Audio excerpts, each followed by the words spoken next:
The Black Excellence Tournament continues as it is the 90s Stars versus the current day Stars. This is game number 3 in a series tied at 1 apiece. Justin Dunn will be the starter for the future Stars team. Those are not his current numbers. I believe he's still with the Reds at this point in time. This is the lineup he'll go up against: Tony Gwynn, Barry Larkin, Frank Thomas, Andruw Jones Sr., Fred McGriff, Kenny Lofton, Lou Whitaker, Ray Durham, and Charles Johnson. As he goes up against the last batter in the first inning, it's not exactly going to be his last batter. That slurve hung up way too long. Frank Thomas does what the Big Hurt did about 512 times, if I'm not mistaken. I think he got the 512. Yeah, he never got the 550. Frank Thomas was one of my favorite players. All right, next up, he will face Andruw Jones, and Andruw Jones is going to take him the other way to right field. Ball will be recovered, and you better get that back in quickly. You might end up on third. That's back-to-back extra base hits for the 90s team. Fred McGriff, his former Atlanta teammate, is unfortunately not going to be able to drive him in from second as he grounds out the first. Back on the mound, it is Dave Stewart, this time a 90s version, and he will get his first punch out via the split finger fastball, and he will next face Joe Adell, who, fortunately for him, is going to work a walk. He is a stolen base threat with Akil Baddoo at the plate. Not if you can't get bat on ball. This hit and run will not be successful. Druw Jones, swing and a miss. That's 2 out of the 3 batters he faced that he has punched out. And to be honest, he does this a lot today. You'll see how. Lou Whitaker is unfortunately going to be a victim to the slider, not the slurve. And then Ray Durham is going to get plunked in the leg. You be all right, bro. As Charles Johnson comes up to the plate with 2 away. Ground ball to short, diving attempt. Throw way across the diamond as Bradley has to reach out a bit to make the play at first. Tony Gwynn starting today, and he'll hit the slider to left field. This ball can get back in pretty quickly to prevent him from going to second. Gwynn not the fastest, but don't sleep on him. Barry Larkin up next, and he's going to chop this one to Crawford, who was covering second because Gwynn actually stole, which was really weird. He got there extremely fast. Unfortunately, this pitch is going to hang up. A diving attempt by Druw Jones. I'm going to say Jr., though I'm pretty sure the middle names are not the same. Anyways, he makes the out. Take a look at that again. Diving attempt. Hopefully he does plenty more of that, whether he is in Arizona or if they trade him, just because Arizona's got a bit of a logjam there, though Jones probably has the highest potential at this point. Right, then he'll face his dad, and unfortunately Dad can't hit it to his son like it's a game of catch. That'll be his second strikeout for Dunn. Fred McGriff. Oh, smashes this one deep to right field, and it's actually foul.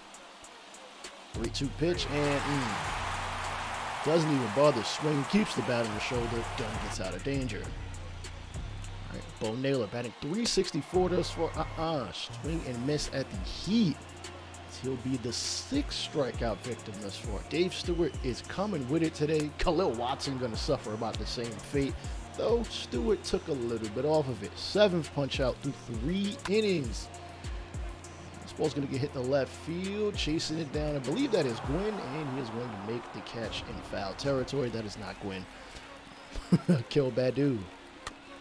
Chopper in front of the pitcher and catcher. And somehow, some way, he is safe. The catcher has to get out of that animation a lot quicker. Steal attempt, and too far to the far side of the bag, and he will take a base extra on the steal. Druw Jones can drive him in, and he is going to slap this one in the left field. Baddoo is going to hold up at third. So I have runners at the corners as the Futures team looks to get a run on the board. Oh, the slider chopped into the dirt. The second, back to first, double play, and they squander an opportunity. Bobby Bradley, come on, man. You got to know better than that. Here's Reggie Crawford, who actually is a starter. He's a starting pitcher. Unfortunately, he's going to strike out. I put him in a DH because he is a two-way player. At least he's been drafted as such. Hopefully that comes to be, because let's be real. I like two-way players. I love Shohei Ohtani. Ohtani would have fit well in the Negro leagues just because he's able to, he can play the field, though he's only played a handful of outfield games. That's not the point to this tournament. Watson strikes out. I think that's like Stewart's 9th or 10th. Holy hell, he is cooking today. C.J. Abrams gets an opportunity, and he is going to chase the split-finger fastball. Baddoo, full count, 92nd pitch, and oh man, another punch out by Stewart. Stewart, just, I'm telling you, he had it all night long. Pitch 102, another strikeout. Bobby Bradley tosses his bat. Dude, get it together. As he's got a baker's dozen, Reggie Crawford. He's going to actually put bat on ball and hit it in the left field. And he is, oh, what are you doing? Are you, bruh, why would you run on him? I believe that's Tony Gwynn. But yeah, come on, man.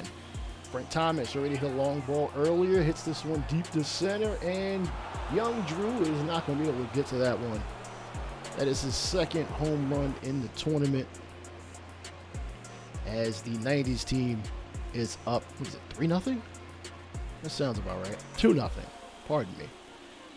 Fred McGriff is going to work the walk as Darius Vines, relief pitcher. Well, I think he's a starter. He's a reliever in this. He is going to be charged with a base on balls. Kenny Lofton, speedster. And he's probably not going to be able to beat this one. Jump throw. Ooh, Crawford had to really hurl that in there to get it to the glove. Stewart out there in the bottom of the 8th, 107 pitches, and I don't see any reason why he just doesn't finish this one out. Granted, the team's only up 2-0. J.P. Crawford chop one to first, and Thomas is not going to bother. He's going to toss it to Stewart, who will step on the bag for the first out. Bo Naylor, and he knows he should have known not to swing at that. That is his 14th strikeout, which matches a career high from back in '84. We got a complete game off 8 hits and 2 runs against the Minnesota Twins. Granted, this is not a quote-unquote sanctioned game, so it won't count towards his career records. He's going to give up a fly ball to center. Nope, it is going to be caught, as that will end the 8th inning, but they're hanging on to a slim lead as, oh no, it's the 9th inning, and they've gotten 2 runners in scoring position. One is going to score. They're going to come up throwing. That'll prevent a 4th run from coming in, but that might just be enough. As we take a look at Rhodes facing Druw Jones, chopper to 3rd, over to Witt at 2nd, back to 1st, and the 90s team will win this shutout game 5-0. Where did I get a 9 from? Bugging.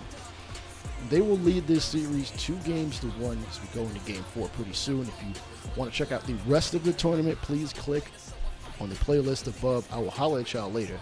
Peace out.